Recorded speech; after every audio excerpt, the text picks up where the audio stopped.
Hi friends, வாங்க இன்றைக்கி kitchen vlogல all time favourite kids special red sauce macaroni எப்படி செய்யறதுன்னு தான் பார்க்க போகிறோம். இதுக்கு முதல்ல ஒரு கடாயில் 2 கியூப் அளவுக்கு பட்டர் போட்டு மெல்ட் பண்ணியிருக்கேன். இது கூட பொடியாக கட் பண்ணி வச்சுருக்க 10 பல்லு பூண்டு, 2 மீடியம் சைஸ் வெங்காயத்தை போட்டு நல்லா வதக்கிக்கிறேன். வெங்காயம் கலர் மாதிரி வந்ததும் 2 கேப்சிகம் கட் பண்ணி வச்சுருக்கேன், அதையும் சேர்த்து வதக்கிக்கிறேன்.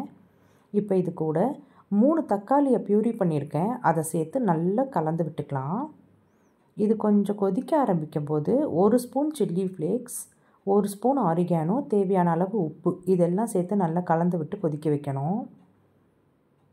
ஒரு 4லேருந்து 5 நிமிஷம் நான் கொதிக்க வச்சுருக்கேன். இப்போ இது கூட 100 ml ஃப்ரெஷ் க்ரீம் சேர்த்துக்கிறேன். ஃப்ரெஷ் க்ரீம் சேர்த்ததும் ரொம்ப நேரம் கொதிக்க வைக்கக்கூடாது. இதை நல்லா ஒரு வாட்டி கலந்து விட்டுட்டு இப்போ இது கூட 350 கிராம்ஸ் மேக்ரோனி வேக வச்சுருக்கேன், அதையும் சேர்த்து நல்லா கலந்து விட்டுக்கலாம்.